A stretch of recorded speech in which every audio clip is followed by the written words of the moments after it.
ಇದೇನಕ್ಕ ಕಳ್ಸಿದ ತಟ್ಟನ ಅಲ್ಲೇ ಬಿಟ್ಬಿಟ್ಟೈತೆ ಇದ್ಯಾ ಬಾ ತಗೊಂಡೋಗು. ನೀನೇ ಮಾಡಿಕೋ.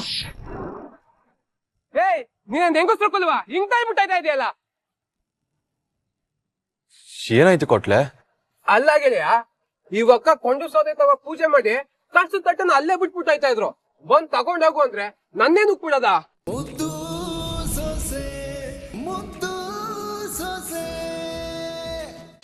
ಅವಳನ್ನ ಇವತ್ತು ಉಡಾಯಿಸ್ತೀನಿ.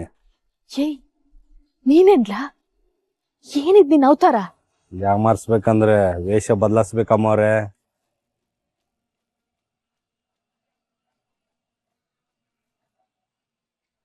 ಲೇ ಮೂರಡಿ, ಈ ನಿನ್ನಗು ಇವತ್ತೆ ಕೊನೆ ದಿನ ಕಣೆ. ಅದೇಟು ನಕ್ತಿಯ ನಕ್ಕು ಬಿಡು. ಸುರಭಿ, ನಿನ್ನ ಮೂರ್ ಹಬ್ಬ ಇಷ್ಟ ಆಯ್ತಾ? ನಮ್ ಮೂರ್ ಹಬ್ಬ ಅಂದ್ರೆ ಹಿಂಗೆಯ? ಹ್ಞೂ, ತುಂಬಾ ಇಷ್ಟ ಆಯ್ತು. ಸರು, ಬಾಯ್ಗ್ ಬೀಗ ಹಾಕ್ಸ್ಕೊಂಡ್ರೆ ನೋವಾಗಲ್ಲ ತಾನೆ? ಇಲ್ಲ ಸುರಭಿ, ನಾನು ಹೋದ್ಸತಿ ನಮ್ ಮೂರ್ ಹಬ್ಬದಲ್ಲಿ ಹಾಕಿಸ್ಕೊಂಡಿದ್ದೆ ನೋಡು. ಬಾಯಿಗ್ ಬೀಗ ಹಾಯಿಸ್ಕೊಂಡು ಕೆಂಡ ಇದ್ರೆ ಒಳ್ಳೇದಾಯ್ತದೆ. ಮತ್ ನಿಂಗ್ ಇನ್ನೊಂದ್ ವಿಷಯ ಗೊತ್ತಾ? ಕೆಂಡದ ಮೇಲೆ ಕಾಲಿಟ್ರೆ ಒಂಚೂರು ಸುಳಕಿಲ್ಲ. ಹಾಕಿದ್ರೆ ನಾನು ಹಾಕ್ಸ್ಕೊಂತೀನಿ. ಇರು, ನಾನ್ ದೊಡ್ಡಮ್ಮ ಕೇಳ್ತೀನಿ. ಬಾ ಅಮ್ಮ, ಈ ಸಲ ಈ ಪೂಜೆಗೆ ನಾವು ಸೇರಿರೋದು ನಮ್ಗೆಷ್ಟು ಸಂತೋಷ ಆಗ್ತಿದೆ ಗೊತ್ತಾ ಅಮ್ಮ? ದೊಡ್ಡಮ್ಮ, ದೊಡ್ಡಮ್ಮ, ಏನ್ ಸುರಭಿ? ನಾನು ಸರು ಜೊತೆ ಬಾಯಿ ಬೀಗ ಹಾಕ್ಸ್ಕೊಂತೀನಿ. ಬೇಡಮ್ಮ, ನೋಡು ಇದಕ್ಕೆಲ್ಲ ಇದ್ರದೇ ಆದಂತ ರೀತಿ ನೀತಿಗಳೆಲ್ಲ ಇರುತ್ತೆ. ಹೌದು ಕಣವ್ವ. ಮತ್ತೆ ಬಾಯಿ ಬೀಗ ಹಾಕಿಸ್ಕೋಬೇಕಾದ್ರೆ ಒತ್ತಾರೆಯಿಂದ ಒಂದ್ ಹನಿ ನೀರು ಕುಡಿಬಾರ್ದು. ಸರು, ನೀನು ಕುಡ್ದಿಲ್ವಾ? ಇಲ್ಲಪ್ಪ. ಸುರಭಿ, ಬೇಜಾರ್ ಮಾಡ್ಕೋಬೇಡ. ಒಂದ್ ಕೆಲ್ಸ ಮಾಡೋಣ, ಮುಂದಿನ ವರ್ಷ ಎಲ್ರೂ ಇಲ್ಲಿಗ್ ಬರೋಣ. ಆಗ್ಬೇಕಾದ್ರೆ ನೀನ್ ಬಾಯಿಗೆ ಬೀಗ ಹಾಕಿಸ್ಕೊಳಿವಂತೆ. ಸಂತೋಷನಾ? ಓಕೆ ದೊಡ್ಡಮ್ಮ. ಅದ್ ಸರಿ, ಈ ಬಾಯಿ ಬೀಗ ಯಾಕೆ ಹಾಕ್ಸ್ಕೊಳ್ತಾರೆ?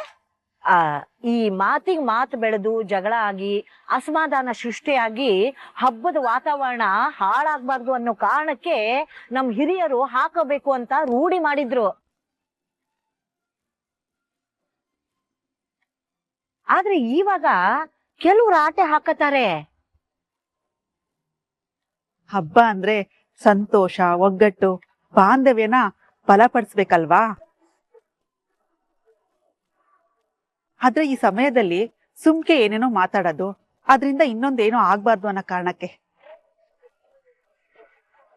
ಜೊತೆಗೆ ಹಬ್ಬ ಮಾಡೋ ಟೈಮಲ್ಲಿ ಮೌನವಾಗಿದ್ರೆ ದ್ಯಾವ್ರ ಧ್ಯಾನ ಮಾಡಕ್ಕೆ ಸಹಾಯವಾಗುತ್ತೆ ಅಂತ. ಎಲ್ಲಕ್ಕಿಂತ ಹೆಚ್ಚಾಗಿ ಮಾತನ್ನ ಬಿಟ್ಟು ಭಕ್ತಿಯಿಂದ ಹಬ್ಬ ಆಚರಣೆ ಮಾಡಿ ಒಗ್ಗಟ್ಟನ್ನ ಕಾಪಾಡೋ ಉದ್ದೇಶ. ಹಬ್ಬ ಅಂದ್ರೆ ಮಾತು ಮಿತಿಯಾಗಿರ್ಬೇಕು, ಮನಸ್ಸು ಶಾಂತವಾಗಿರ್ಬೇಕು.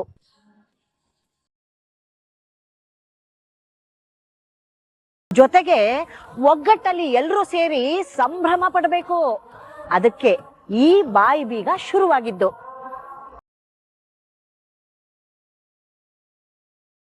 ನಡ್ರಿ ನಡ್ರಿ, ಅಲ್ಲಿ ಕೊಂಡ ಪೂಜೆ ಮಾಡ್ಬೇಕು. ಹಾ, ನಡಿ ಸುರಭಿ.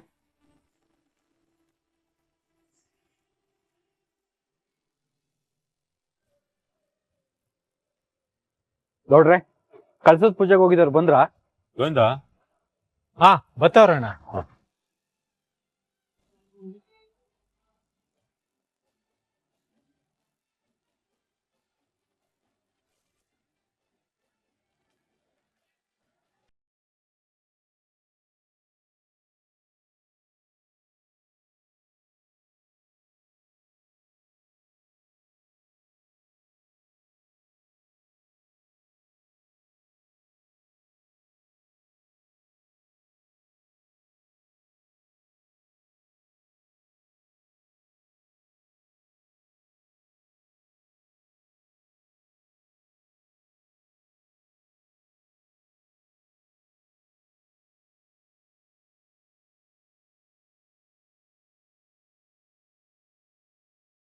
ಬಾಳಕ್ಕಿಂತ ಮುಂಚೆ ಸುಗಂಧ ಹೆಚ್ಚಾಯ್ತದೆ ಅಂತ ಕೇಳಿದ್ದೆ, ಈಗ ಅನುಭವಿಸ್ತಾ ಇದ್ದೀನಿ ಕಣೆ.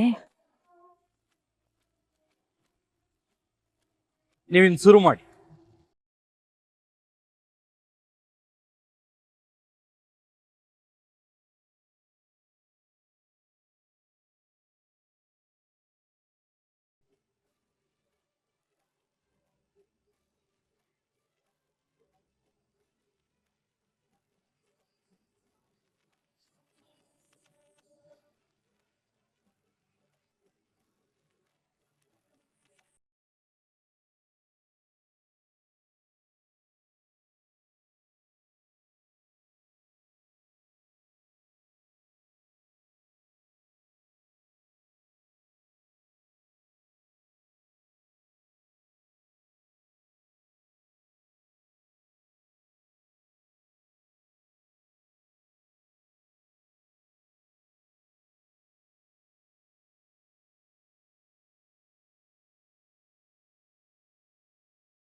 ಈಗ ಚಂಪಾ ನೀನೋಗವ.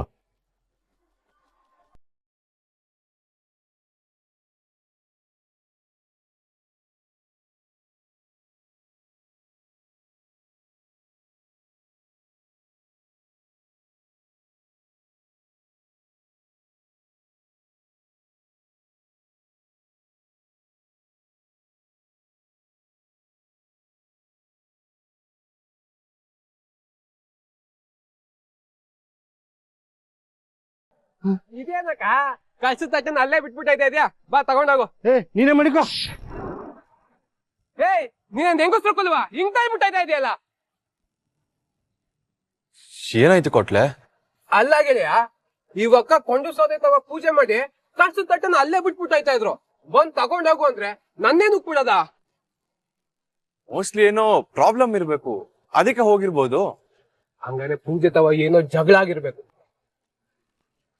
ಅಲ್ಲ, ಈ 100 ಜನ ಗಂಡಸರು ಒಂದ್ ತವ ಸೇರಿದ್ರೆ ಕಿರಿಕಾಗಕ್ಕಿಲ್ಲ. ಅಂತದ್ರಲ್ಲಿ ಈ 3 ಜನಗಳಿಗೆ ಒಂದ್ ತವ ಸೇರ್ಬಿಟ್ರೆ ಮುಗೀತು ಕತೆ. ಆದ್ರೂ ಈ ಕುಂಕುಮದ ಭರಣಿ ಮಿಸ್ ಆದ್ರೆ ಹೆಂಗಸ್ರು ಜೀವ ಹೋದಂಗ ಆಡ್ತಾರೆ. ಅಂತದ್ರಲ್ಲಿ ಈ ಪೂಜೆ ಸಾಮಾನ್ ಮಿಸ್ ಮಾಡ್ಬಿಟ್ಟೈತಾರಲ್ಲ, ನಂಬಕ್ಕೆ ಆಯ್ತಾ ಇಲ್ಲ.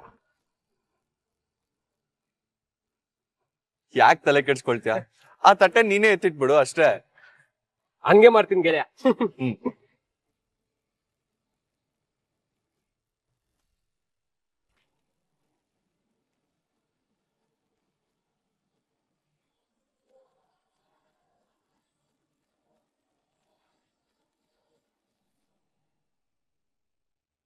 ಈ ಲೇಡಿ ನಿಲ್ಲೋ ನೋಡಿದೀನಲ್ಲ, ಎಲ್ಲಿ ನೋಡಿದೀನಿ ಅಂತ ಫ್ಲಾಶ್ ಆಗ್ತಾ ಇಲ್ಲ.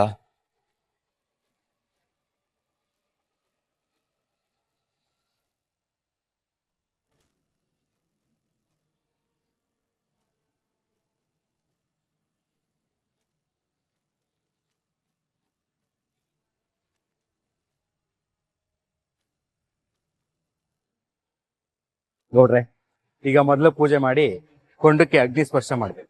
ಪುರೋಹಿತ್ರೆ, ಈ ಕಿತ ನಮ್ ಭದ್ರನ ಹೆಂಡ್ರು ಕಳಸ ತಂದವಳೆ, ಅವಳ ಕೈಯಿಂದಾನೇ ಮಾಡಿಸ್ಬಿಡಿ.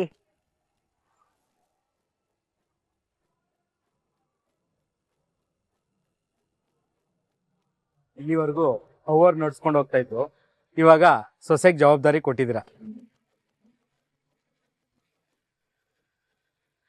ಒಳ್ಳೇದಾಯ್ತು ಬಿಡಿ. ನೀನು ಹೋಗವ, ಪೂಜೆ ಮಾಡಿ ಅಗ್ನಿ ಸ್ಪರ್ಶ ಮಾಡಿ. ಹೂ ಬಾಡಕ್ಕಿಂತ ಮುಂಚೆ ಸುಗಂಧ ಹೆಚ್ಚಾಯ್ತದೆ ಅಂತ ಕೇಳಿದ್ದೆ, ಆದ್ರೆ ಈಗ ಅನುಭವಿಸ್ತಾ ಇದ್ದೀನಿ ಕಣೆ ಮೂರಡಿ, ಅನುಭವಿಸ್ತಾ ಇದ್ದೀನಿ. ಈ ನಿನ್ನಗೂ ಸಂಭ್ರಮ ಸಂತೋಷ ಎಲ್ಲ ಒಸಿವತ್ತು ಎಲ್ಲ ಕೊನೆ ಆಗೋಯ್ತದೆ, ಬರ್ದಿಟ್ಕೊ. ಯಾಕಮ್ಮಿ ಕಣ್ಣಲ್ಲಿ ನೀರು? ಸಂತೋಷಕ್ಕೆ ಕಣೆಯ.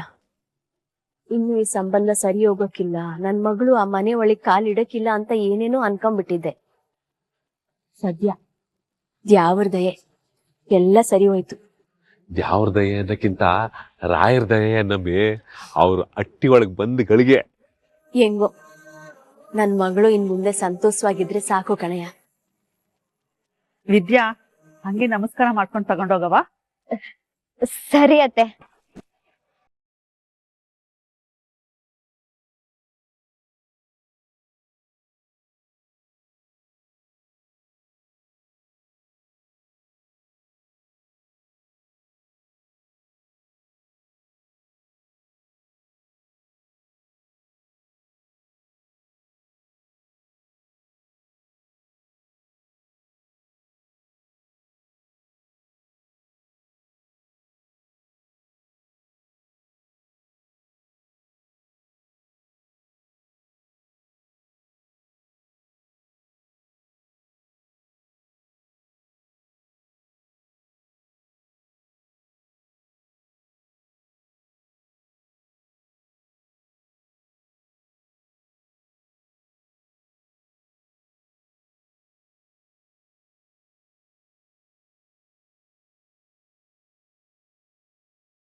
ನೋಡೆ ಅಲ್ಲಿ ನೋಡು ಹೆಂಗ್ ಮರಿತಾವಳೆ. ನೀನೇ ಭದ್ರಮ್ಮನ ಕೈ ಹಿಡ್ತಿದ್ರೆ ಇವತ್ತು ಆ ಜಾಗದಲ್ಲಿ ನೀ ಇರ್ತಿದ್ದೆ. ಸುಮ್ಕೆ ನಾನು ಹೊಟ್ಟೆ ಉರ್ಸ್ಬೇಡ, ಬಾಯಿ ಮುಚ್ಕೊಂಡು ನಿಂತ್ಕೊಂಡೆ ಸಾವಿತ್ರಿ.